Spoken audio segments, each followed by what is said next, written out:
আসসালামু আলাইকুম সবাইকে। আমি লুবনা বলছি লন্ডন থেকে। Welcome to my channel. আশা করি সবাই ভালো আছেন। আলহামদুলিল্লাহ আমিও ভালো আছি। আজকে আবারও আপনাদের জন্য আর একটা ব্লগ নিয়ে আসলাম, আর নতুন ব্লগ। আর এটা হচ্ছে আমার নাতিনের মেহেন্দির ব্লগ, মেহেন্দি সন্ধ্যা। যারা যারা আমার রেগুলার ভিউয়ার সবাই দেখছেন, আমার লাস্ট ব্লগে শেয়ার করছিলাম কীভাবে প্রস্তুতি নিচ্ছি এই মেহেন্দির জন্য। তো ফাইনালি আজকে হচ্ছে মেহেন্দির দিন। তো আজকে মেহেন্দি সন্ধ্যা আর কি। তো কীভাবে কী করি সব কিছু সেট আপ করি হলে গিয়ে একটু শেয়ার করবো সবার সাথে। শেষ পর্যন্ত দেখবেন, ইনশাল্লাহ এনজয় করবেন, ভালো লাগবে আর অনেক কিছু শিখতে পারবেন। তো হলের দিকে যাচ্ছি আমরা সবাই, হলে সব কিছু নিয়ে। তো এখানে সেট আপ করতেছি মেহেন্দির জন্য।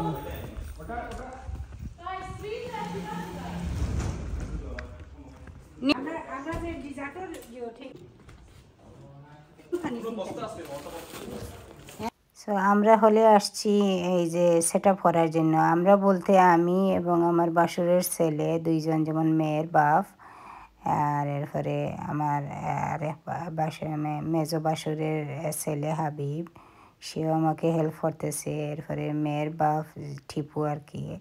তো এখানে অনেক ভুল বুঝতে পারেন যে আমার নাতিন বলতে আমার বাসুরের ছেলের মেয়ের বিয়ে, মেহেন্দি সন্ধ্যা আর কি। তো আমরা সবাই আসছি এই সব কিছু সেট আপ করার জন্য। একটু আর্লি আসছে আর কি, 2টার দিকে। আমার মেজো মেয়ে এখানে আছে। এরপরে কামাল আছে। কামাল বলতে কামাল আমাদের এক বাগ্নে। এরপরে আমাদের পরিবারের আরও অন্যান্য আত্মীয় স্বজন সবাই আসছেন এখানে।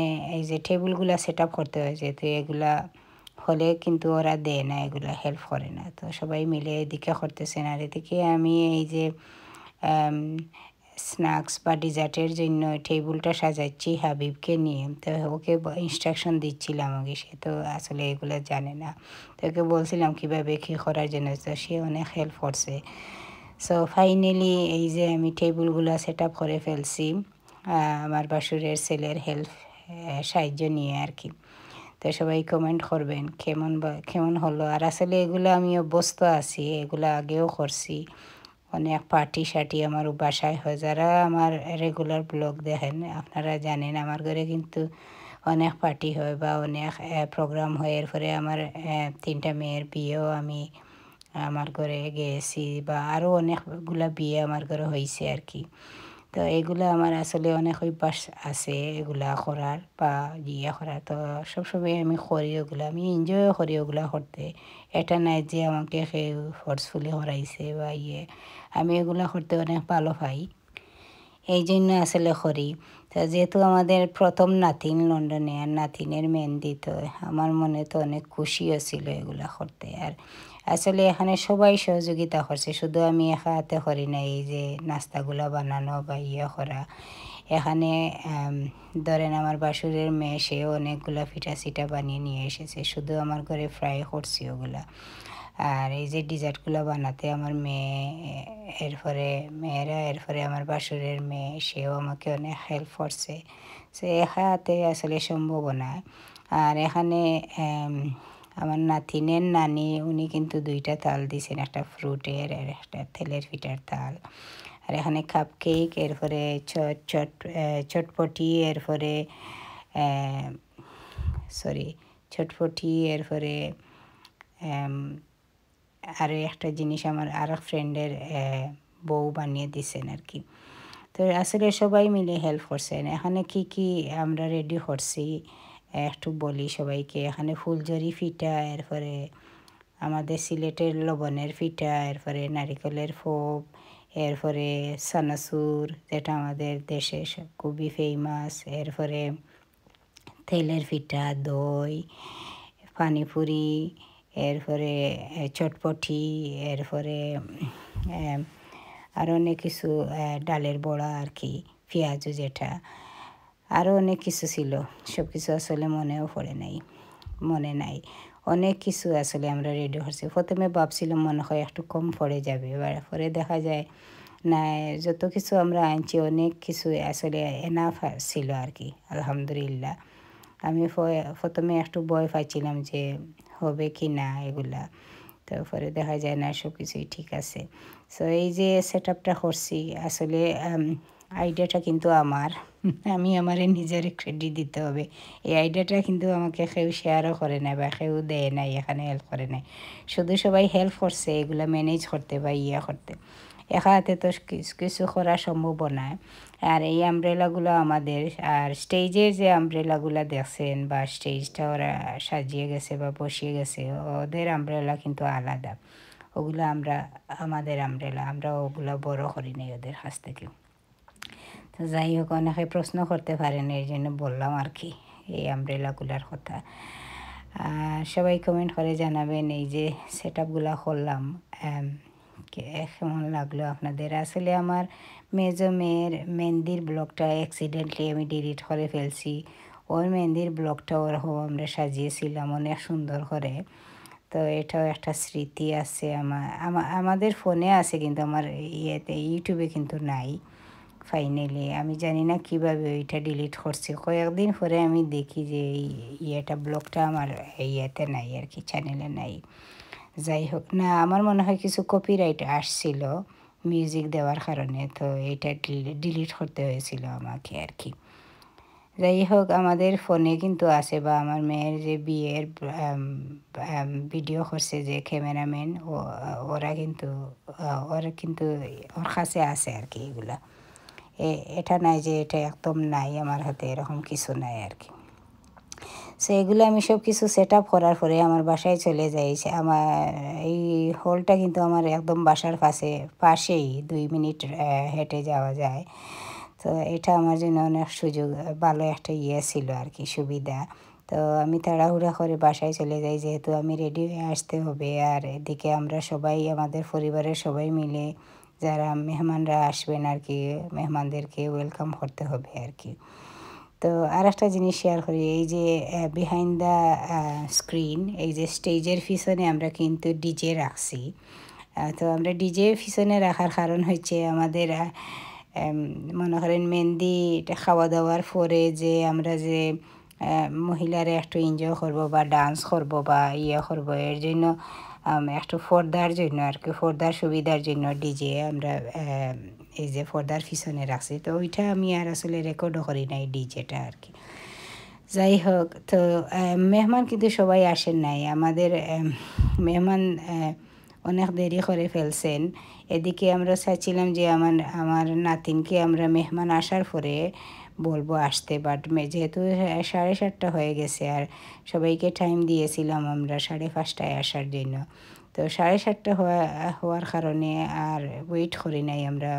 আমার বাসুরের ছেলেকে বললাম যে ওর মেয়েকে নিয়ে আসার জন্য, যেহেতু আমাদের হলটা কিন্তু আপ টু 10 o'clock আমরা বুকিং দিয়েছি। ওরা কিন্তু 10টার পরে আর এলাও করে না আমাদের এরিয়াতে আর কি।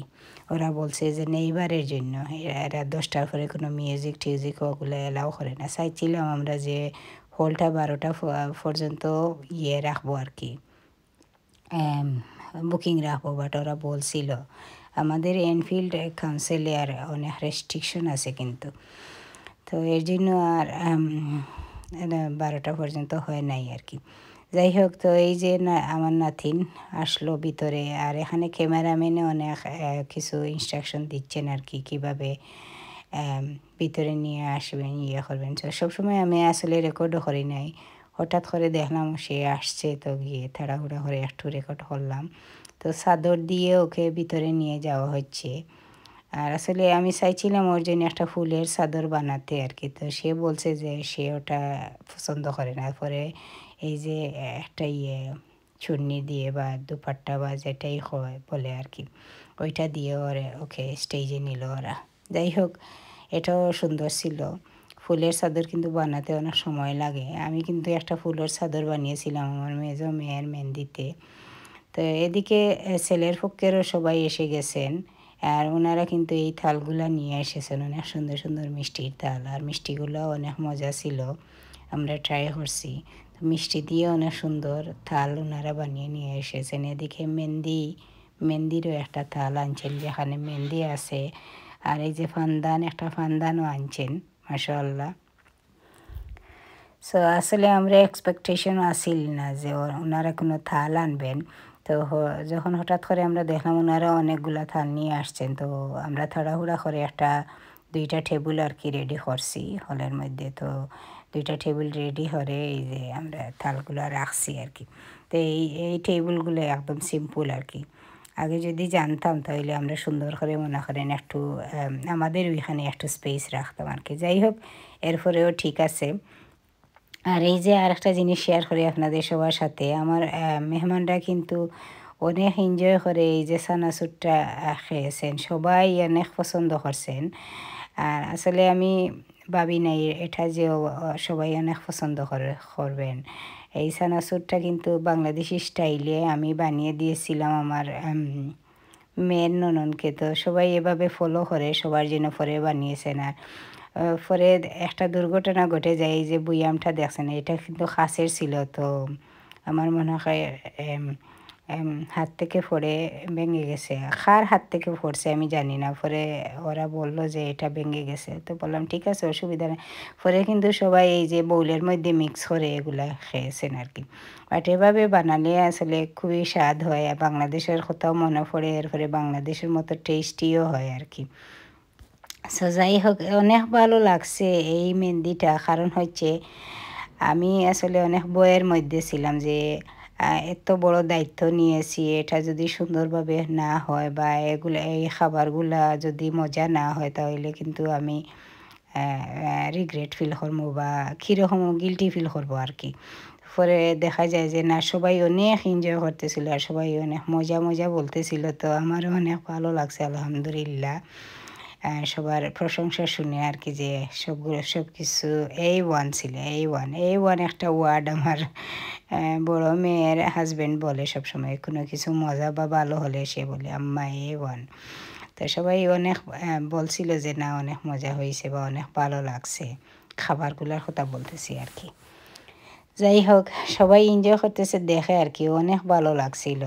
আর সবচেয়ে দুঃখের বিষয় হচ্ছে এই যে আমাদের এই স্ন্যাকগুলো খাওয়ার সাথে সাথে কিন্তু মেইন মিলটাও খেতে হচ্ছে। মেইন মিল বলতে যেটা আর কি মেইন খাবারটা আর কি রাত্রের। কারণ সবাই অনেক দেরি করে আসছেন, আর দেরি করে আসার কারণে টাইম কিন্তু আমাদের হাতে একদমও নাই। আমরা 10টার দিকে হলটা ছাড়তে হচ্ছিল, এর জন্য সবাইকে অ্যানাউন্স করে বলা হয়েছে যে না, মেন মিলটা সবাই জন্য একটু নিয়ে খান। আর এখানে ছিল সেলফ সার্ভিস বাফে সিস্টেম আর কি। আর খাবারগুলো কিন্তু আমরা অর্ডার করি নাই, ওগুলা আমাদেরই রেস্টুরেন্টের, আমার বাসুরের ছেলের আর কি, ওর নিজের রেস্টুরেন্টের খাবার। তো এর জন্য আমাদের কোনো মনে করেন বেশি কষ্ট হয় নাই। অর্ডার করলে তো মনে করেন অনেক কিছু করতে হয়, বাইরে করতে হয়। তো খাবার কিন্তু সিম্পল ছিল। সিম্পল বলতে একদম সিম্পল রাখছি আমরা খাবারগুলা। মেইন মিল যেটা আর কি, এখানে বিরিয়ানি ছিল, এরপরে রোস্ট চিকেন, আর পরে একটা ডাল, এরপরে সালাদ। সব কিছু কিন্তু অনেক টেস্টি হয়েছিল। বিরিয়ানিটা অনেক মজা হয়েছিল, সবাই অনেক এনজয় করে খেয়েছেন। এরপরে ডালটা কিন্তু খুবই ভালো লাগছে আমার, স্পেশালি আমি কিন্তু অনেক এনজয় করছি যে ডালটা আর কি। সো আমার ছোটো মেয়ে কিন্তু বিয়ে শাদিতে গেলে সে কিন্তু কিচ্ছু খায় না, শুধু ডাল খায়। সে বলে আমি ডাল খেতে আসছি। তো স্টার্টার খাওয়ার পরে সে কিন্তু ডাল দিয়ে খায় আর কি, এই যে বাটটা খায়। তো আমার ছোটো মেয়ের কথা মনে পড়ে গেলে ভিডিও সামনে যখন এডিট করতেছি আর কি, সে কিন্তু অনেক এনজয় করে ডাল খায়। তো ওর আব্বু যখনই বিয়েতে গিয়ে দেখেন ডাল খায়, তো উনি বলেন যে তুই ডাল খাওয়ার জন্য এখানে আসছত নি, তুই সব কিছু খাম। তো সে বলে না, আমি কিন্তু এই ডালটা অনেক পছন্দ করি। আর আসলে এই বিয়ে শাদির জন্য যে ডালটা বানানো হয় আমি জানি না এটা এত ভালো কেন লাগে, আমি জানি না। সো আলহামদুলিল্লাহ। আর এই তো দেখেন আমাদের ফাইনালি কিন্তু খাওয়া দাওয়াও হয়ে গেছে। আর আমি আর বাকি সব কিছু আসলে শেয়ার করতে পারবো না, যেহেতু এখানে আমরা মহিলারা অনেক এনজয় করছি। আর সবাইকে ধন্যবাদ এত ধৈর্যের সাথে আমার ব্লগটা দেখার জন্য। আর নেক্সট ব্লগ হবে ছেলের মেহেন্দিতে আমরা গেছি, ছোট্ট একটা ব্লগ শেয়ার করব। আজকের জন্য এতটুকু। সবাই ভালো থাকবেন, আমার জন্য আমার পরিবারের জন্য দোয়া করবেন। আর আগামী ব্লগ দেখার আমন্ত্রণ জানিয়ে এখানে বিদায় নিয়ে নিলাম। আমার চ্যানেলটা সাবস্ক্রাইব করবেন, শেয়ার করবেন, ফেসবুক থেকে যদি দেখে থাকেন তাহলে ফলো করবেন। আসসালামু আলাইকুম সবাইকে, আল্লাহ হাফিজ, জাযাকাল্লাহ খায়ের। Thank you for watching everyone, and don't forget to subscribe to my channel.